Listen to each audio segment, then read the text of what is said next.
Good afternoon, Ospreys. You're watching Nest News, live from the Student Union.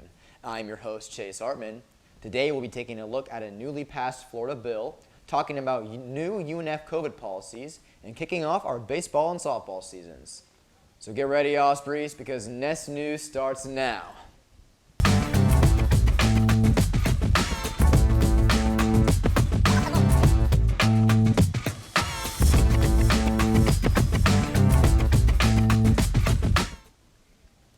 Yesterday, March 9th, the Florida Senate passed House Bill 1557, nicknamed the Don't Say Gay Bill.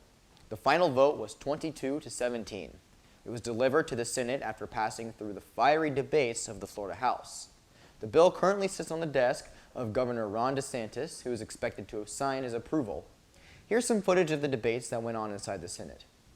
I think a first grader's going to say when Chev here has a child and he goes to parents' breakfast with his partner. Kids are running around. They're looking at what the desserts are for breakfast. They don't give a damn who your mommy or daddy is. They love you. Sometimes it's very difficult to find, and it's overwhelmingly insidious, and there's a chilling effect on this idea of free speech, and I urge you all to oppose this bill. We talk the right of people to peaceably assemble to redress government for grievances. When do we get this freedom? Where's this fire? Senator Gibson talked about it. It's not happening. Senator Bracey took us back. It's working. And I'll bring you to today. The freest state in the nation. But who gets to be free? Where there's some smoke, there's some fire. You don't want no smoke. Please oppose this bill. Thank you, Mr. President. And I want to start off by delineating exactly what LGBT is. And by the way, gay is not a permanent thing. LGBT is not a permanent thing, and it's not a bad thing. And I wanted to take a good look at everyone, and I wanted everyone to look at me because Senator Garcia will support this bill today, but I want to explain why. Mr. Carla with the United Teachers of Dade, I want to make sure that she heard this as well. The bill will prevent schools from discussing gender and sexuality with young students. It's quite the controversy, with UNF's LGBTQ Center Director calling the bill a despicable piece of legislation. If signed by DeSantis, it will go into effect on July 1st. As we head into spring break, UNF has unveiled some relaxed new COVID protocols. First, students and staff are no longer expected to self-report positive COVID tests in the university. Second, students who exhibit symptoms can make an appointment with Student Health Services to be assessed. Third, staff may take their own accrued time off when sick with COVID or taking care of a family member who's infected. Fourth, the consistent on-campus testing will be coming to an end after today. Tests will still be available to students through the Student Health Services. Finally, the number of positive COVID cases will no longer be posted on UNF's COVID dashboard. This is because self-reporting is coming to an end, therefore the numbers will not be accurate. What are your thoughts on these changes, Ospreys? Let us know how you're feeling in the comments. The UNF softball team has had a great start to their season, winning 16 of their first 21 games.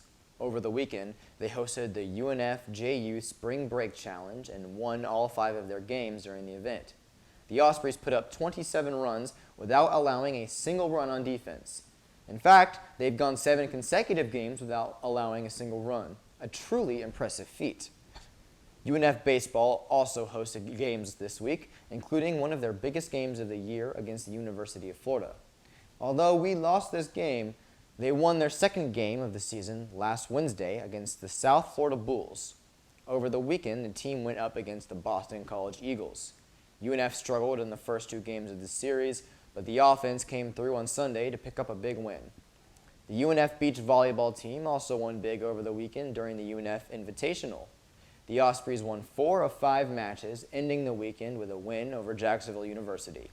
We're so excited to see what the rest of the spring season holds. And now, let's go to the School of Communications for your weekly weather update.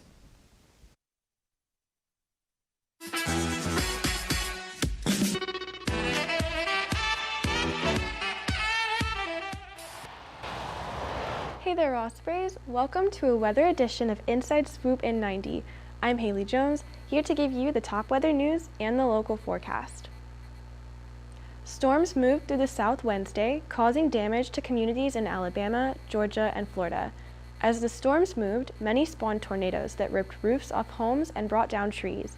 Tornado warnings went out in the Florida Panhandle, where a wildfire forced people to evacuate their homes over the weekend.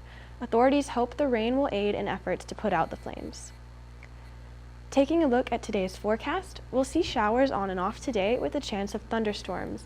Highs will only reach the lower 70s, so be prepared for cooler weather. Tonight will also be cloudy and rainy as winds move east, and low temperatures will stay in the lower 60s. Moving into the 7-day outlook, Friday and Saturday morning will both be rainy again. Then by Saturday afternoon, skies should clear and temperatures will begin to drop. Sunday will be mostly clear with highs only in the upper 50s. As we head into spring break, Monday will be mostly cloudy with highs in the upper 60s and a slight chance of showers. Tuesday and Wednesday will both have a chance of rain and highs will be in the lower 70s. That does it for this weather edition of Inside Swoop in 90. Have a great day, Ospreys. I'm Haley Jones and I will see you next time. Well, that's all we've got for you today, Ospreys. Be sure to follow us on our Instagram at UNF Spinnaker and come check out our YouTube as well for some more content. As always, thank you so much for watching. I'm your host, Chase Harmon, and we'll see you next week on Spinnaker's Nest News.